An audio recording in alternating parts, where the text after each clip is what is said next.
They called him the eye collector. In California during the 1970s, fear had a name but no face. Women vanished from ordinary places, a parking lot, a bus stop, a quiet suburban street. Days later, their bodies were discovered in alleys, fields, or motel rooms. Each victim was left the same way, missing her left eye. That was his mark, his signature, a message carved into silence. At first, police thought it was coincidence, a grotesque detail lost in the chaos of violent crime. But as the bodies piled up one by one, the truth became undeniable. This was no accident. This was the work of a single man.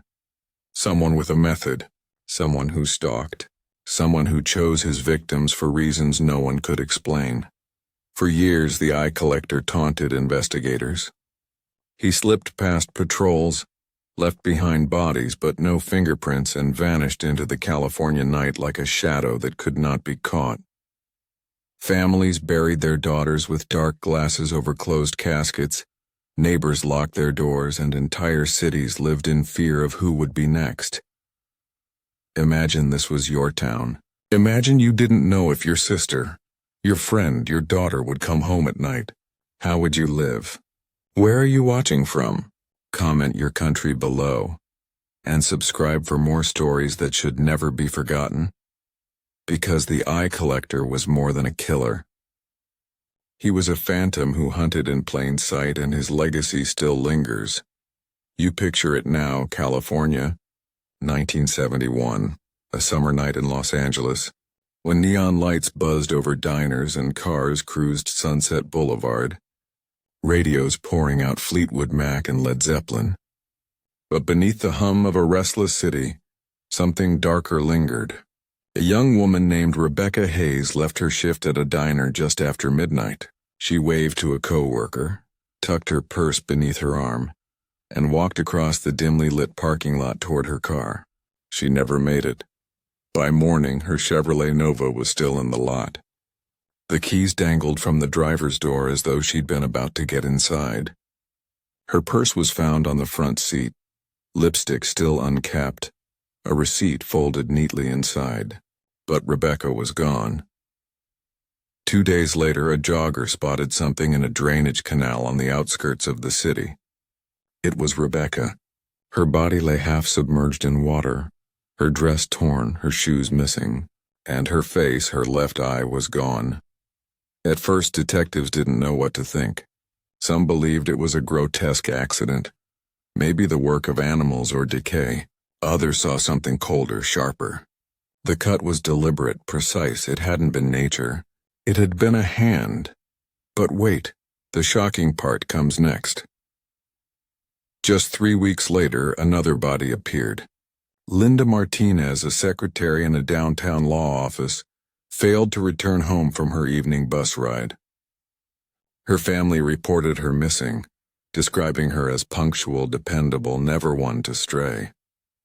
Police assumed she'd been a victim of the city's growing crime wave, until they found her body in a vacant apartment building, covered with a sheet of plaster dust. Her left eye was missing too. Now it was no accident. The press caught hold of it quickly. "The eye collector strikes again," screamed one headline. And the name stuck. Within weeks, parents warned their daughters not to walk alone, not to linger at night, not to trust the quiet corners of the city. Still, the real story hadn't even begun. Detectives pulled every resource they had. They cross-referenced the two victims, searching for links. Rebecca and Linda had never met. They lived in different neighborhoods, worked in different industries, moved in different circles, yet both had vanished during their evening commute. Both had been young women in their 20s, both had been found within city limits. And both bore the same chilling mark. As the investigation expanded, police brought in experts from across the state. A profiler, one of the earliest to practice this new form of behavioral science, studied the cases. He described a man meticulous, organized, someone who killed not for money, not for revenge, but for ritual. "He is taking the eye because it means something to him," the profiler said. "It's a signature. His calling card. It's how he will be known. But the truth hadn't surfaced yet. Neighbors began to whisper about strange cars parked on their streets at night, about a man in a leather jacket who smoked in shadows and vanished when they looked twice. Young women described a figure who seemed to follow them as they left buses or parking garages, never close enough to confront, never far enough to ignore. It was the kind of presence you feel in your spine before you see it with your eyes. Then came the third victim. Her name was Janet Collins, a college student at UCLA. She was last seen leaving the library late on a Wednesday night, books pressed to her chest heading toward her dorm. By morning, her roommate reported she never came back. Police scoured the campus searching for any trace. They found her body 2 days later in an alley, carefully placed between trash cans as if arranged for discovery. Her eye was missing, just like the others, but wait. The shocking part comes next. Inside Janet's bag was a scrap of paper with a single word written in block letters. Mother. Detectives froze when they read it. The note seemed deliberate, not hers. Was it a clue, a taunt, or the beginning of a confession too cryptic to decipher? The media exploded. Headlines filled with panic. Eye collector leaves message. Talk shows debated whether the city was safe, whether women should stay inside at night. Grocery stores sold out of padlocks. Men walked wives to work. Daughters carried keys clutched like weapons between their fingers. Still, the real story hadn't even begun. Police increased patrols, stationed undercover officers near bus stops, even baited the city with female decoys. But the eye collector was always one step ahead. He seemed to vanish into the cracks of the city, moving unseen, striking only when he chose. Every attempt to trap him ended in silence. Weeks passed. Then another body surfaced, this time in San Francisco, 200 miles away. The same ritual. A woman named Carol Bishop was found in a motel off the freeway, her left eye taken. The detectives now knew it wasn't just Los Angeles. The eye collector traveled. He followed highways, watched crowds, and stalked prey in more than one city. But the shocking part comes next.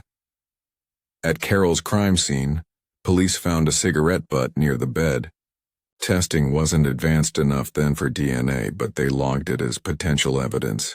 The brand was rare, imported, one not commonly sold in the U.S. Detectives believed it could lead them somewhere, but the trail went cold. As autumn turned to winter, fear spread across California. Women skipped evening classes, streets emptied after dark, businesses closed early. Every missing persons report felt like the beginning of another headline. The eye collector had become more than a killer. He was a phantom haunting the state. And through it all, he remained invisible. Detectives sat in smoky rooms, files piled high, photographs pinned to corkboards. The same eyes staring back from every photo, except one was always missing.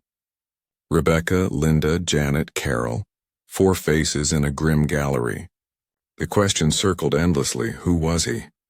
A stranger? A neighbor? Someone already walking past them in plain sight? The chapter closes with one final image.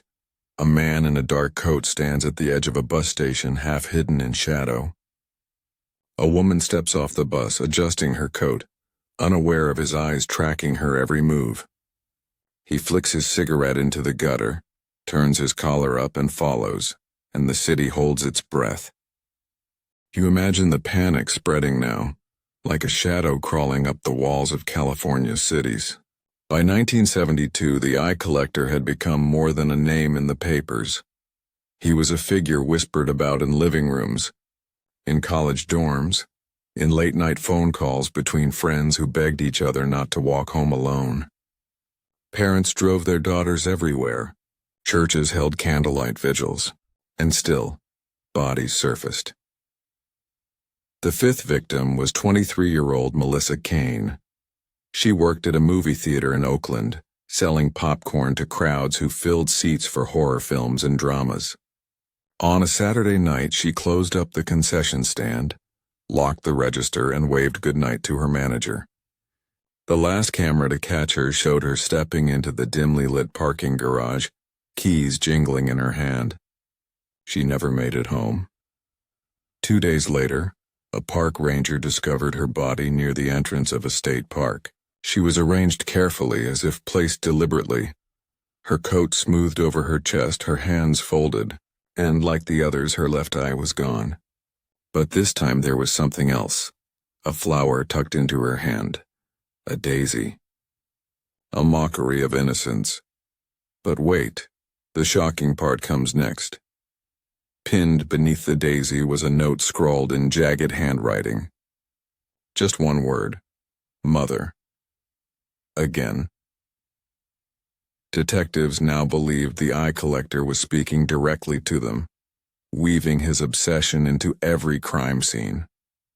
The word wasn't random.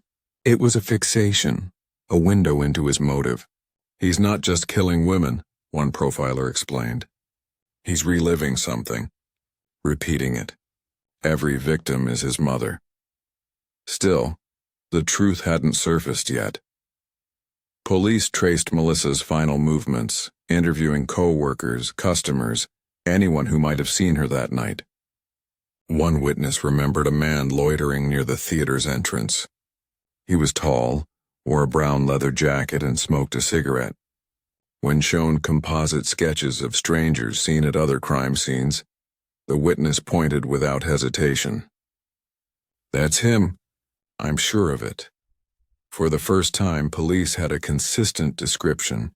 Mid-30s, tall, slim, dark hair, leather jacket, chain smoker. They plastered wanted posters across the state, circulated the sketch on television, even offered a $50,000 reward. But the eye collector didn't stop. The sixth victim was found in Sacramento, miles away. Same ritual, same missing eye.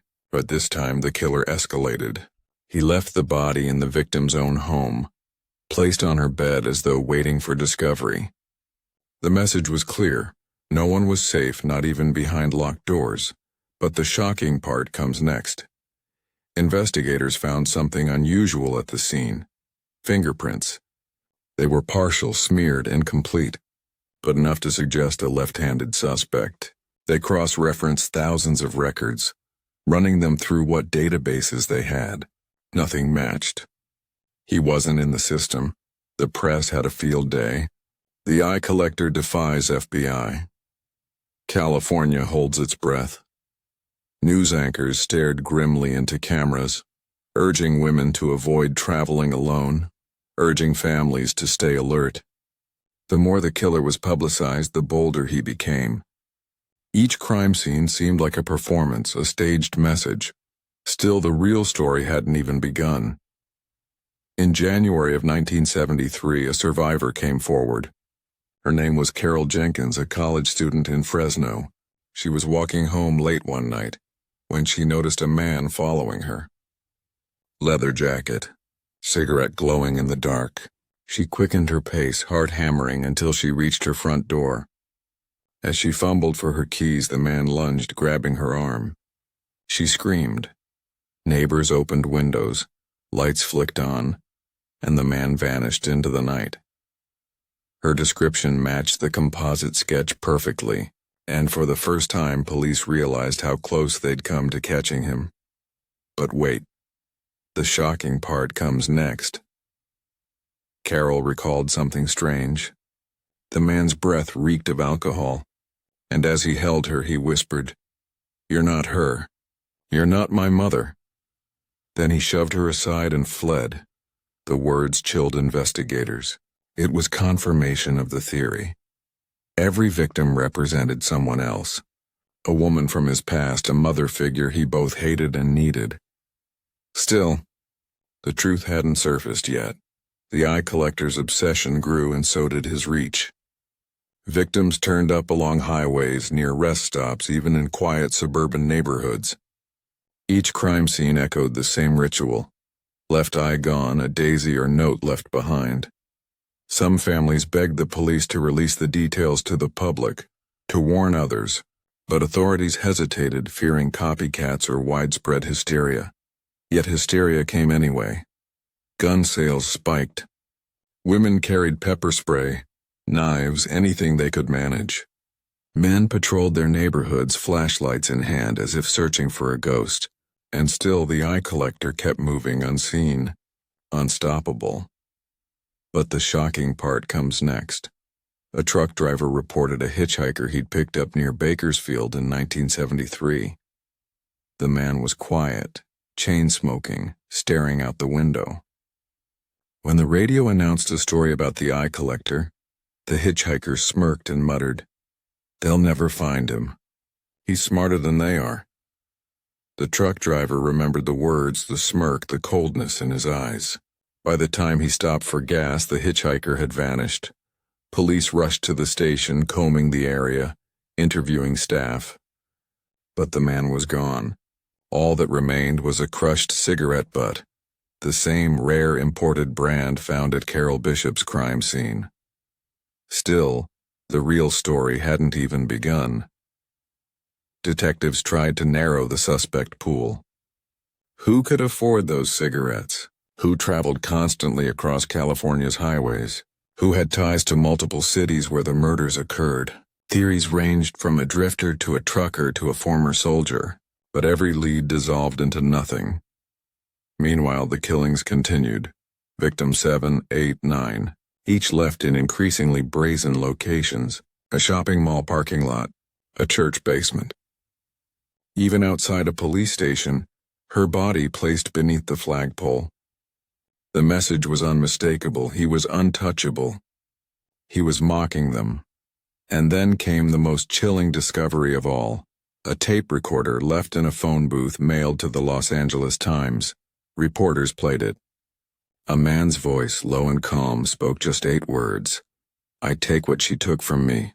Always." The tape sent shockwaves across the country. Who was she? What had been taken? And how many more would suffer before the eye collector was stopped? The chapter closes with the sound of that tape, echoing through a detective's office late at night while he stares at a wall covered in photographs of the missing and the dead. One by one, the eyes stare back, except for the ones he will never see again. And in the silence that follows, the question hangs: how do you catch a man who kills not for need, not for profit, but for ritual carved into the very soul of his madness? The year was 1973, and California lived in a state of fear that seeped into every corner of daily life. Newspaper boys hesitated before delivering the morning edition, unsure of what fresh horror the headlines would bring. Mothers kept their children indoors. College campuses held self-defense classes, and police patrols doubled in size. But none of it stopped the eye collector. If anything, the fear only seemed to feed him. The 10th victim was discovered in San Diego. Her name was Valerie Knox, a 26-year-old nurse who often worked late shifts at a busy hospital. She was last seen leaving her unit after midnight, tired but smiling, her stethoscope still hanging around her neck. She never reached her car.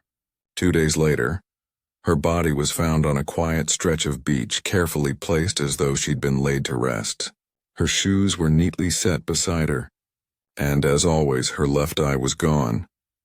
But wait, the shocking part comes next. In Valerie's case, something new appeared. Beside her shoes lay a small cassette tape. Detectives retrieved it carefully, playing it back at headquarters. The tape hissed before a calm male voice emerged. "Do you see what she took?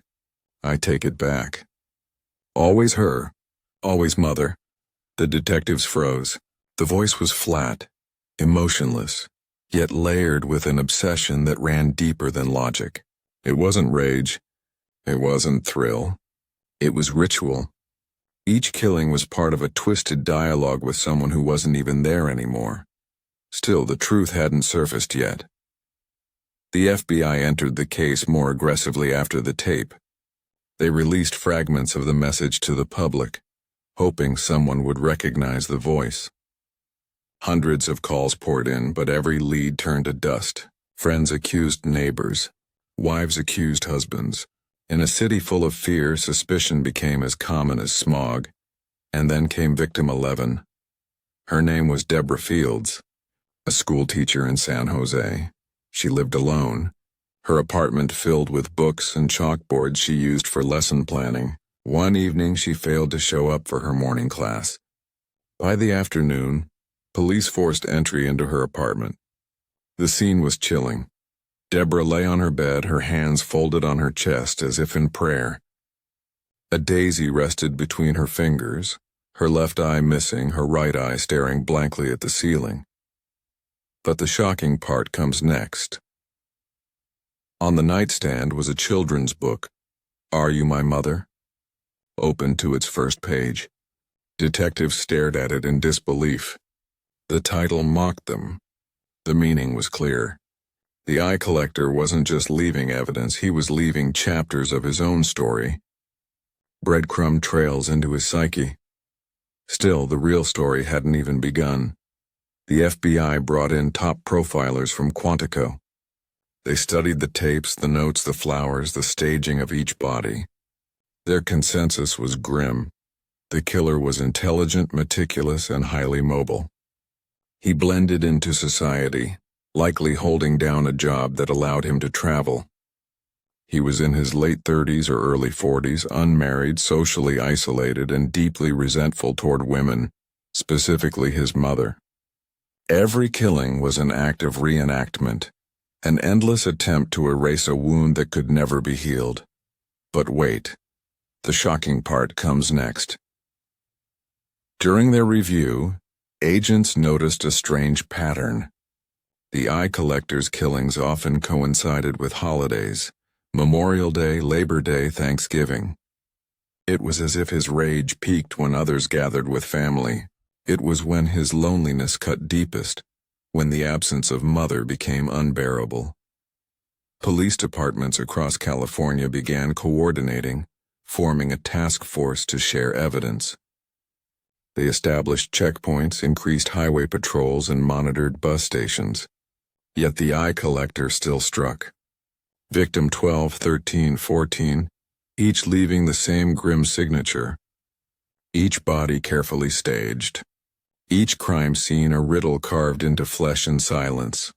Still, the truth hadn't surfaced yet. Then, in late 1973, an unexpected witness emerged. A motel clerk in Fresno reported a man who checked in late at night, carrying only a duffel bag. The man was polite, paid cash, and asked for a room with no windows facing the street. The clerk remembered him smoking constantly, pacing outside as if restless. The next morning he vanished without checking out. But when the clerk cleaned the room, he found something chilling under the bed, a Polaroid of a woman with one eye blacked out in ink. The photo was sent to the FBI. Agents identified the woman as one of the earlier victims, Linda Martinez. The conclusion was inescapable. The eye collector had carried trophies with him, mementos of the women he destroyed. But the shocking part comes next. In December, a letter arrived at the Los Angeles Times. It was handwritten in block letters. You cannot see her. You never will. I take what she took. One day I will stop. When she is gone from me, detectives debated what it meant. Some thought it signaled the end of his spree, a declaration of closure. Others feared it meant escalation, that the eye collector was preparing for something larger, something that would eclipse everything before. Still, the real story hadn't even begun. January 1974 brought another body. This time the victim was found in San Francisco's Chinatown, staged in a public park. A daisy pressed into her palm. A children's book left beside her. The escalation was undeniable. He was growing bolder, more theatrical, more certain that he was untouchable. The FBI issued warnings statewide, urging women not to travel alone, not to hitchhike, not to linger in dark places. But fear alone could not stop him. He thrived on it. The panic was his stage. and the state of California was his audience. The chapter closes with a chilling image. A detective sits in his office, cigarette smoke curling into the air, staring at the wall of victims: Rebecca, Linda, Janet, Carol, Melissa, Deborah, Valerie, and more. Each face missing something vital. Each face robbed of what made them whole. And in the silence of that office, he knows the truth. The eye collector isn't finished. He's only getting started. And somewhere out there in the night, another woman walks alone, unaware of the eyes that follow her from the shadows. The year 1974 bled into 1975, and California's streets felt different. What once was routine, walking home from a bus stop, locking up a shop after closing, leaving a library at dusk, now carried a weight of dread. Every shadow seemed sharper. Every cigarette ember glowing in the dark felt like a warning, and the eye collector still roamed, uncatchable, untraceable, a phantom writing his story in the lives he stole. The 15th victim was found in Los Angeles. Her name was Teresa Hammond, a 24-year-old secretary who never missed a day of work. One evening she stayed late, finishing payroll records before heading home. Her coworkers waved goodbye as she stepped into the elevator. She never walked out of the building again. 2 days later, her body appeared in a vacant lot behind a grocery store. As always, her left eye was missing. But this time, something more disturbing lingered. Her right eye was taped open, staring at the night sky. But wait, the shocking part comes next.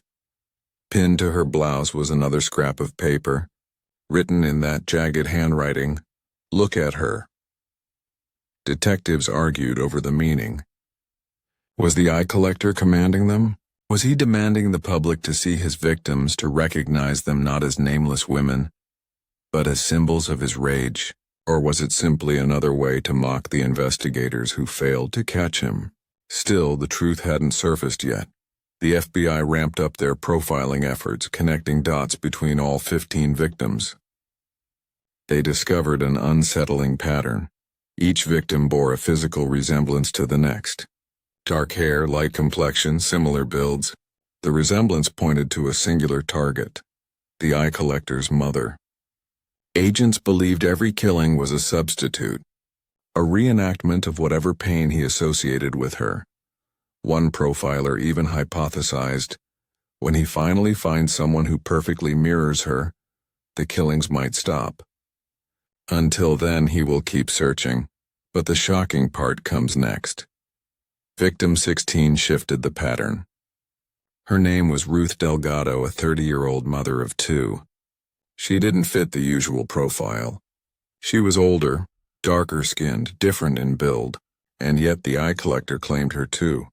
Ruth was last seen walking home from a laundromat. Her body was found days later in the trunk of her own car, parked neatly outside her house. Her left eye gone. Her right eye wide, reflecting terror even in death. Inside the car, detectives found a child's drawing tucked into the seat. A stick figure with one large eye. Below it, in shaky letters, "Mommy." Still, the real story hadn't even begun. The drawing sent chills through the investigative team. Was it the killer's own childhood sketch? A message stolen from one of his victims? Or a fabrication meant to deepen the myth he was crafting around himself? Whatever the origin, it tied him further to the word that haunted every crime scene: mother. By now, the public was in a frenzy. Talk shows speculated about his childhood.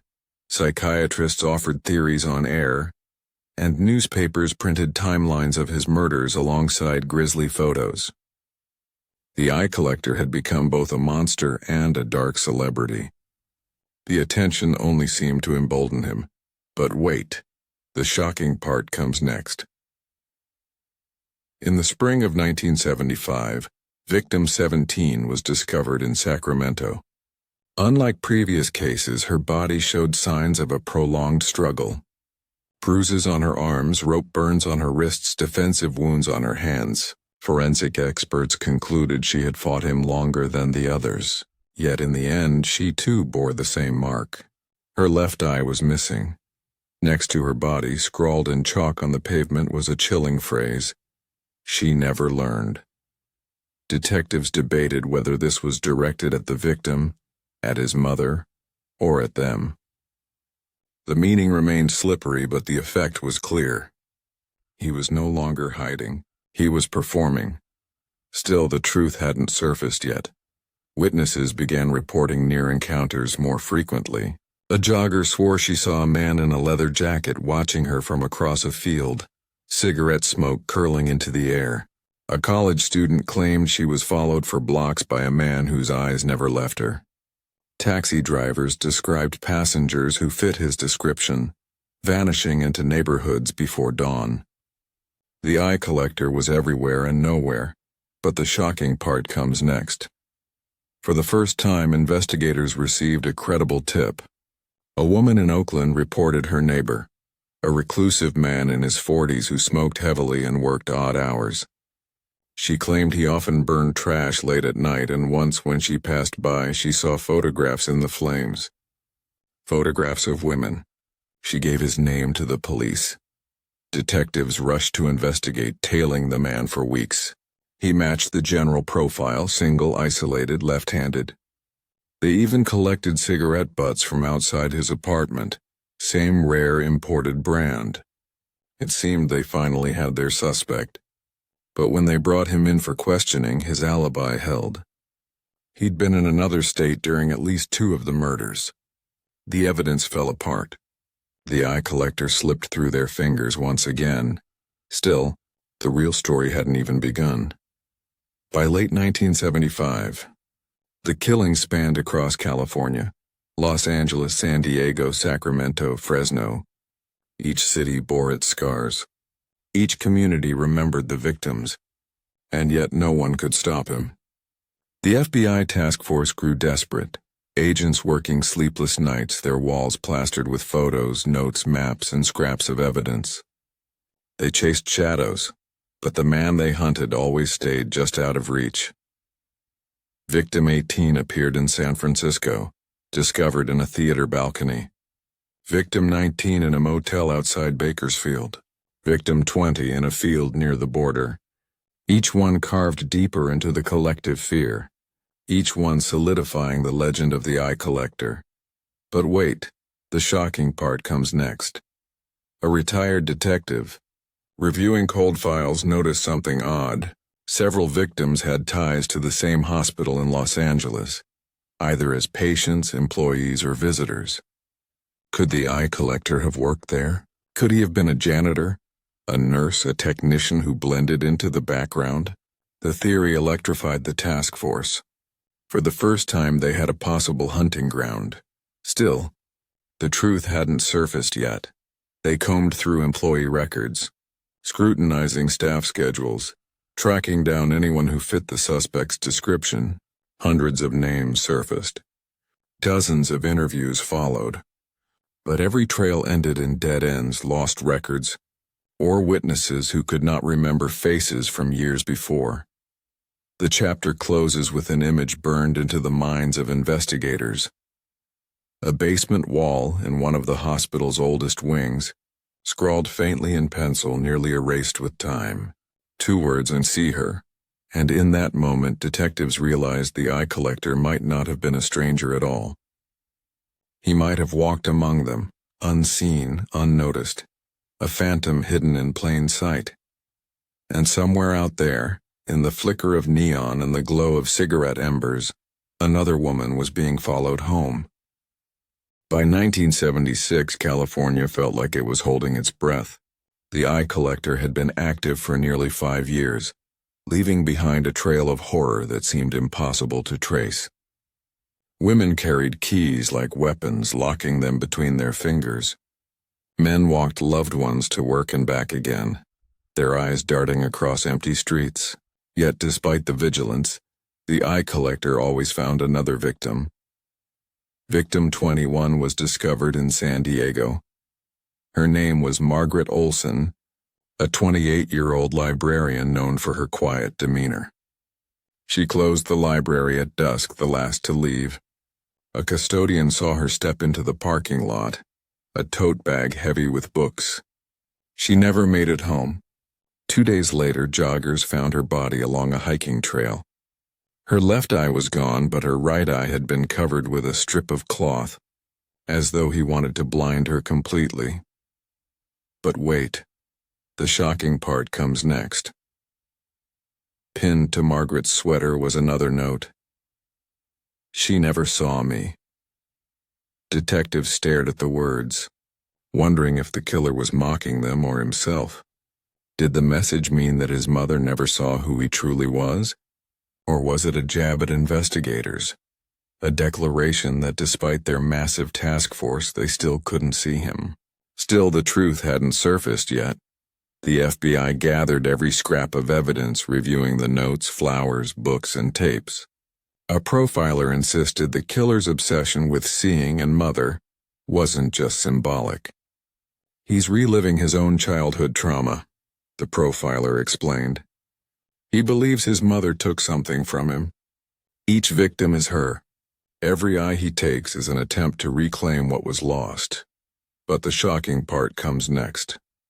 For the first time, police received a letter signed with a name. It was sent to the Los Angeles Times, handwritten in the same jagged style. I am her son. I am the one she forgot. You can call me John. The name might have been real or a taunt, but it electrified investigators. If he was revealing his name, was it arrogance? A slip, or just another layer of his performance? Reporters printed the letter in full, and overnight, California became a tinderbox of paranoia. Every man named John was scrutinized. Every neighbor with a cigarette became a suspect. Tips flooded hotlines. Women refused to leave their homes after dark. Still, the real story hadn't even begun. Victim 22 shattered the pattern. Her name was Sarah Green, a 35-year-old single mother. She disappeared one evening while taking out the trash. Neighbors heard nothing, saw nothing. Days later, her body was discovered inside her own house, placed at the kitchen table as though waiting for dinner. Her left eye was gone, but something else remained. A plate set in front of her, with a daisy resting in the center. Next to her hand was another note. She never fed me. Detectives realized the notes were escalating. They weren't just taunts anymore, they were confessions. Each message revealed fragments of a childhood scar, hints of neglect, abandonment, or abuse. The eye collector wasn't only killing, he was building a narrative, forcing investigators and the public to watch him relive his trauma one victim at a time. But wait, the shocking part comes next. Forensic teams began analyzing the notes more closely, comparing handwriting samples to thousands of criminal records. No direct match surfaced, but analysts identified a unique quirk. The killer pressed down heavily on his left side strokes, further evidence that he was left-handed. Investigators now had a clearer picture of the man they hunted. And yet, they were still no closer to his name. Still, the truth hadn't surfaced yet. In 1977, the case took a terrifying turn. Victim 23 was found in Sacramento, staged inside a church. She lay across the altar, her body draped in white fabric, her left eye missing, her right eye covered by a Bible placed open across her face. Scrawled on the church wall in ash, "She never prayed for me." The horror of the scene reverberated across the nation. Churches tightened security, congregations held vigils, and FBI agents swarmed California with renewed intensity. Yet the eye collector had proven something undeniable. He could strike anywhere, even in sacred spaces. But the shocking part comes next. That same year, a survivor emerged. Her name was Nancy Warren, a 19-year-old student at Berkeley. She had been walking home when a man in a leather jacket grabbed her from behind. He pressed something sharp against her ribs and whispered, "You're her. You'll never see again." She fought back, scratching his face before breaking free and running into the street. A passing car frightened him and he vanished. Nancy described him as tall, slim, with dark hair and a deep scar running across his cheek, a scar she believed she inflicted herself. For the first time, investigators had a new detail. The eye collector bore a mark of survival, a visible scar on his face. Still, the real story hadn't even begun. With this description, composite sketches were updated. Police plastered them across California, urging the public to report anyone resembling the image. Thousands of tips flooded in, but none led to his capture. It was as if he had melted into the crowd, hidden in plain sight, his scar both a clue and a mask. Meanwhile, the killings continued. Victim 24 in Los Angeles left in a hotel bathroom. Victim 25 in Fresno abandoned in a cornfield. Each scene carried the same ritual, the same haunting signature. Each note revealed more fragments. She never held me. She never cared. She never saw. But wait, the shocking part comes next. During a review of these messages, a profiler proposed something chilling. He's not just talking about his mother. He's talking about the act of motherhood itself. Every woman he kills is her. Every note is his attempt to rewrite the past. The chapter closes with one final image. An FBI agent drives through the streets of Los Angeles at night, headlights cutting through the mist. He sees a man standing at the corner, leather jacket pulled tight, cigarette glowing in the dark. Their eyes meet for an instant.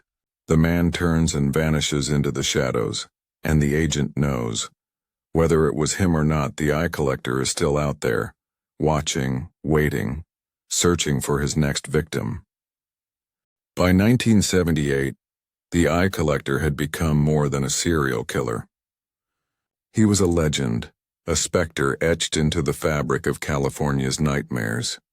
Parents told their children not to wander after dark, not with the eye collector still out there. College dorms whispered his name like a ghost story, warning each other never to walk alone. Yet despite years of investigation, countless tips, and a dedicated task force, he remained untouchable. Victim 26 surfaced in Oakland. Her name was Pamela Reed, a 21-year-old waitress saving money for nursing school. One evening she finished her late shift, waved goodbye to her coworkers, and walked out into the cool night air. She never came home. 2 days later, joggers discovered her body in a wooded park. Her left eye was gone, as always. But something else was left behind this time. Her apron folded neatly beside her, with another note pinned to it. She never served me. But wait, the shocking part comes next. This note wasn't scrawled hastily like the others. It was carefully written in large block letters. Detectives speculated that the eye collector was becoming bolder, more deliberate, more confident in his identity. Each crime was no longer just an act of violence, it was a performance, a script unfolding in public view. Still, the truth hadn't surfaced yet. The FBI tried to tighten its net. Agents began canvassing restaurants, libraries, laundromats, anywhere women might work late shifts. They interviewed managers, bus drivers, night shift security guards. But the eye collector seemed to be everywhere and nowhere at once. He knew their patterns, and he danced around them with chilling precision.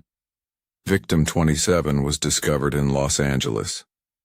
She was left in a motel room, her body placed neatly on the bed, a daisy pressed into her hand. On the nightstand, detectives found another cassette tape. When played, the voice spoke clearly. "I take what was taken from me. You cannot stop me. She never will." The words echoed like a curse. For investigators, the tapes were both a breakthrough and a torment. They confirmed his voice, his ritual, his obsession, but they also revealed his arrogance. He wanted to be heard. He wanted to be known, but the shocking part comes next. In mid-1978, a breakthrough seemed possible.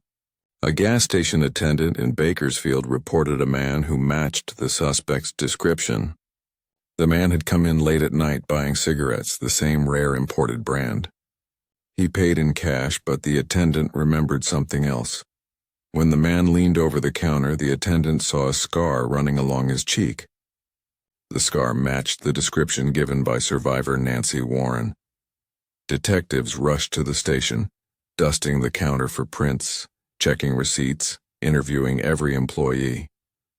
They collected a partial print, but once again no match was found in the system. The man had vanished into the night. Still, the real story hadn't even begun. Victim 28 was discovered in Sacramento. Her body was found in a churchyard, placed beneath a statue of the Virgin Mary. Her left eye was missing, her right eye covered by a small piece of black cloth. At her feet lay a torn Bible page marked with a single phrase, "She never blessed me." The staging horrified investigators. The killer was expanding his ritual, intertwining it with religious imagery, twisting sacred symbols into tools of his obsession. But wait, the shocking part comes next. At the crime scene, police discovered a single hair clutched in the victim's hand. Forensic analysis determined it belonged to a male of European descent. It was the first tangible piece of physical evidence linking the eye collector to a body. But in the 1970s, technology was limited. They couldn't extract DNA, only narrow it down to vague categories. The lead was important, but not enough. Still, the truth hadn't surfaced yet. The killing stretched into 1979. Victim 29, a college student in Fresno, was found in a cornfield. Victim 30, a 30-year-old receptionist, was left in her apartment bathtub. Each crime carried the same mark, the same ritual, the same notes echoing with the word mother. The public demanded answers. Protests erupted outside police stations. Families held vigils, clutching photos of their daughters. Politicians promised more resources, more agents, more funding, but the eye collector still walked free. And then came a turning point. Victim 31 was discovered in San Francisco. But this time the crime scene was interrupted. A neighbor reported screams late at night and called the police. By the time officers arrived, the victim was already gone. But they found something they had never seen before. Footprints. A series of muddy prints leading away from the scene, disappearing into an alley. The prints were large, left foot heavy, consistent with a man of around 6 feet tall. Finally, investigators had a trace of his presence. They cast molds of the prints, comparing them to hundreds of shoes sold across the state. The pattern was rare, a European make not commonly imported. It matched the brand of cigarettes he smoked. But wait, the shocking part comes next. A second survivor came forward. Her name was Julia Simmons, a waitress who had been attacked leaving work. She described a man who grabbed her from behind, dragging her into a dark alley. He whispered in her ear, "You'll never see me," before she broke free, screaming until he fled. Julia remembered something crucial. His voice carried a faint accent, subtle but noticeable. Investigators speculated he might not have been born in California, perhaps not even in the U.S. Still, the real story hadn't even begun. By the end of the 1970s, the eye collector's victims numbered more than 30. Each killing was staged, each note a fragment of his madness, and yet he was never caught. Rumors spread that he had moved to another state, perhaps even another country. Some whispered he had been arrested under another name, his true identity buried. Others feared he was still out there, older now, but watching, waiting. The chapter closes with a haunting image. A detective sits in his office, walls plastered with photos of the dead. The victims stare back, their missing eyes an endless reminder of failure. Outside the window, neon lights flicker, casting shadows across the street. And in one of those shadows, perhaps unseen, a man lights a cigarette, smoke curling into the night, and he whispers into the darkness, "She never saw me." The 1980s arrived, but California's wounds from the eye collector's reign had never healed. His killings stretched through the decade, leaving behind a trail of unanswered questions and shattered families. Each year seemed to bring rumors of his death, his capture, or his exile. But then another body would surface, staged with the same chilling ritual. The eye collector had become a ghost that refused to fade. Victim 32 was discovered in Los Angeles in 1981. Her name was Patricia Allen, a 25-year-old graduate student working late on her thesis. When she didn't return home, her roommate reported her missing. 2 days later, hikers found her in the Hollywood Hills. Her left eye was missing and her body had been posed sitting upright against a tree. A daisy had been tucked behind her ear. But wait, the shocking part comes next. Pinned to her blouse was a note that read, "She never taught me." The message seemed to expand on his twisted narrative. Detectives speculated that Patricia had been chosen because she was a teacher in training, a figure of authority. To the eye collector, she wasn't Patricia at all. She was a symbol of the mother who had failed him. Still, the truth hadn't surfaced yet. In 1982, Victim 33 was discovered in San Francisco. She was a young waitress named Angela Moore, last seen leaving a cafe where she worked nights. Her body turned up in a theater balcony, her left eye missing, her right covered with a torn movie ticket. On the wall behind her, scrawled in charcoal, were the words, "She never watched me." The staging chilled investigators. The eye collector was not only leaving messages, he was using his victims as props, crafting twisted plays that only he understood. But the shocking part comes next. At the crime scene, detectives found a cigarette butt near Angela's body. Unlike previous times, this one contained enough saliva for forensic analysis. Unfortunately, the 1980s lacked the technology of DNA profiling. The evidence was stored, cataloged, and locked away. Only decades later would investigators realize they had been holding a key the entire time. Still, the real story hadn't even begun. By 1983, California's streets were empty after dark. Women traveled in groups, never alone.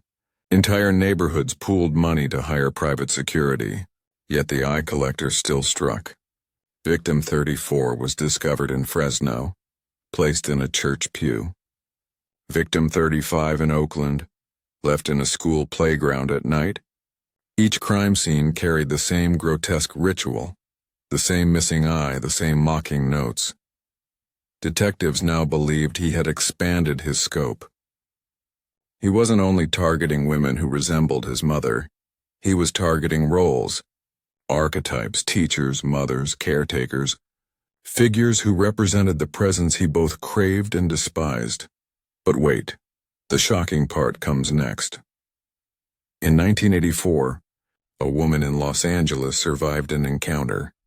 Her name was Sandra Lopez, a 22-year-old student walking home from a study group. A man grabbed her from behind, pressing a sharp object against her neck. She screamed, fought, and managed to claw his face before breaking free. Neighbors rushed outside and the man vanished into the night. Sandra described him as tall, thin, wearing a leather jacket with a scar on his cheek. The same scar survivor Nancy Warren had described years earlier. Investigators now knew for certain the eye collector was still alive, still stalking, still hunting. Still, the truth hadn't surfaced yet. Victim 36 appeared in Sacramento in 1985. A young mother named Linda Parker was taken while walking home from the grocery store. Her body was discovered in her living room, seated in a chair at her kitchen table. In front of her was a plate and on it a single daisy. A note rested beside it. "She never fed me." Detectives realized this wasn't random anymore. It was a script. Every note, every scene, every staging was part of the same dark theater. He wasn't killing women. He was reenacting his past, rewriting his pain, over and over again. But the shocking part comes next. A retired FBI agent reviewing the case noticed that many of the killings coincided with significant dates: Mother's Day, Easter, Thanksgiving. The eye collector wasn't just killing at random. He was striking on days that carried emotional weight, days when families gathered and his own loneliness burned brightest.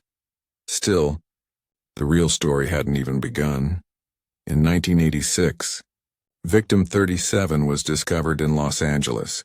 She was posed inside a church confessional, her left eye gone, her right covered by rosary beads. On the booth's wall, written in ash, were the words, "She never forgave me." Detectives debated the meaning.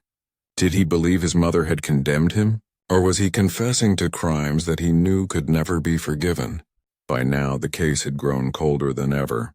Files filled cabinets, photos covered walls, evidence sat in storage.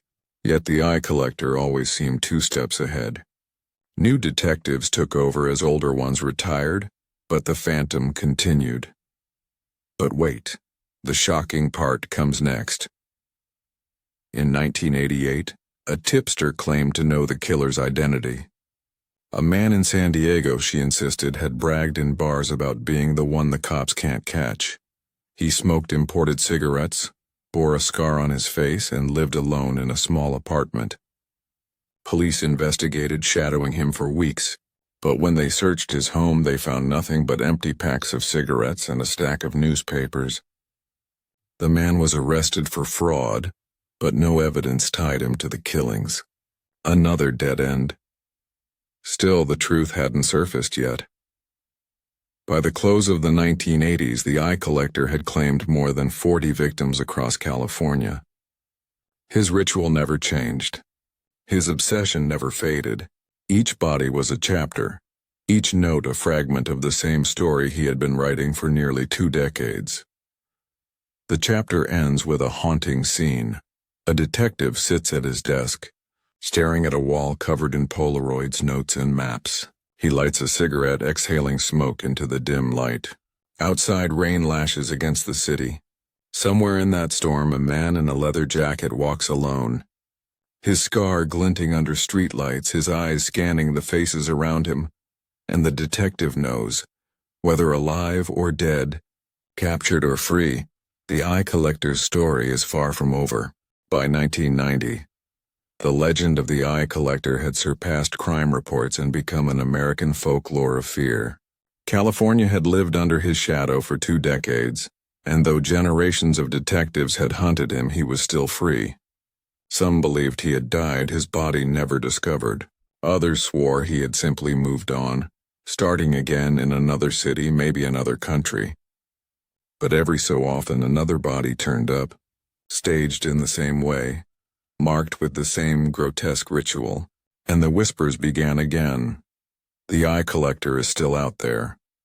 Victim 41 was discovered in San Jose in 1990. Her name was Deborah King, a 30-year-old schoolteacher. She vanished on her way home from an evening class. Her body was found seated upright in her own car, parked neatly outside her home. Her left eye was gone, and in her lap rested an apple, polished and gleaming. A note was pinned to her dress. "She never taught me." But wait. The shocking part comes next. Neighbors told police they saw a man leaning against Deborah's car earlier that evening, smoking a cigarette. He wore a leather jacket and had a scar running down his cheek. When shown sketches from earlier survivors, every neighbor confirmed it was the same man. For the first time in years, they had a live sighting. And yet, when officers canvassed the area, the suspect had melted away like smoke. Still, the truth hadn't surfaced yet. In 1991, victim 42 was discovered in Los Angeles. She was posed in a diner booth after closing hours, a daisy resting in a coffee cup beside her. On the wall, written in syrup, were the words, "She never sat with me." Detectives recognized the ritual immediately. But what disturbed them most was the timeline. The victim had been reported missing less than 6 hours before her body was found. The eye collector was escalating, shortening the gap between abduction and death. But the shocking part comes next. In 1992, a team of FBI agents began re-examining old evidence with new technology. The cigarette butts, the partial prints, the cassette tapes, all were pulled from storage and reanalyzed.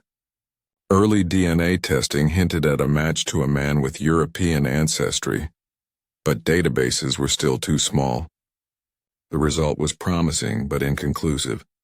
Once again, the killer slipped away through the cracks of science just beginning to evolve.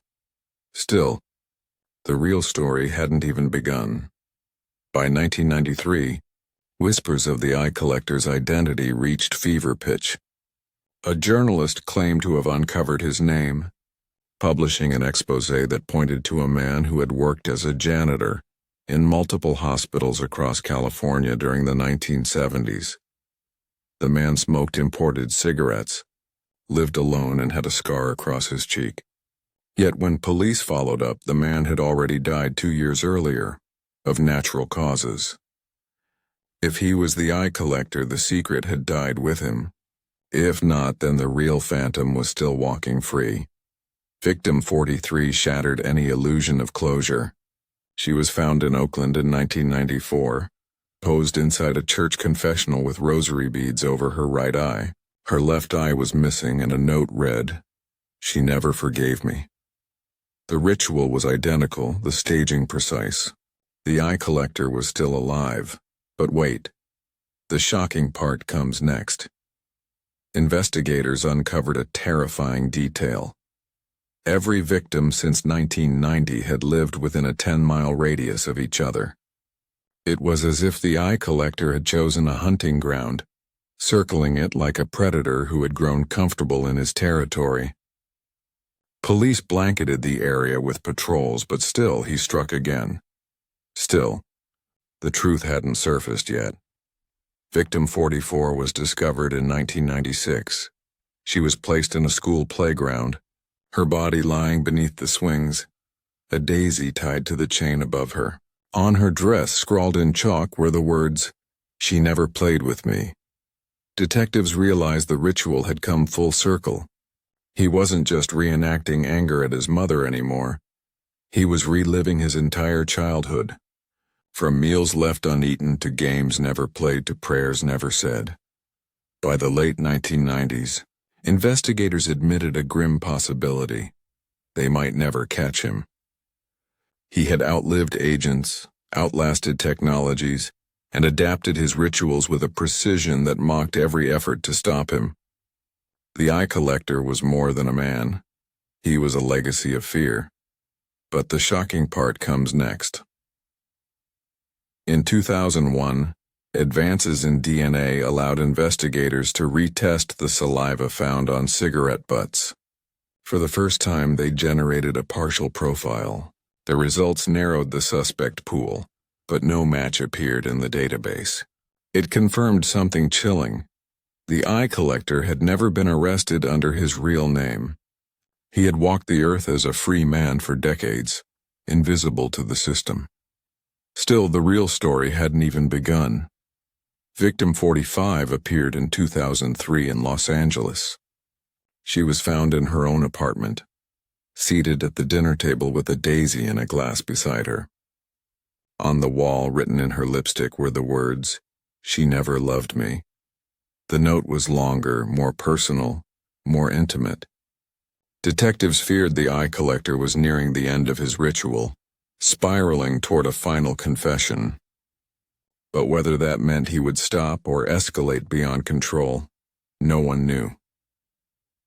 The chapter closes with a haunting image.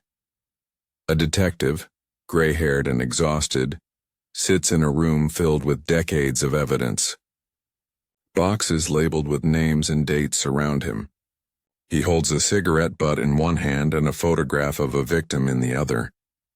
And outside, in the neon-lit streets of Los Angeles, a man with a scarred cheek lights a cigarette, his eyes reflecting the glow.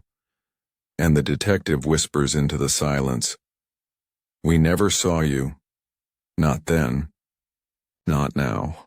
Because the eye collector may still be alive, still walking among us, still hunting for the next victim who reminds him of her. And you have to ask yourself, what if he's in your town tonight? The eye collector's reign stretched from the 1970s through the 1990s and perhaps beyond. 45 women gone. Each body a message. Each missing eye a fragment of the same story he had been telling the world.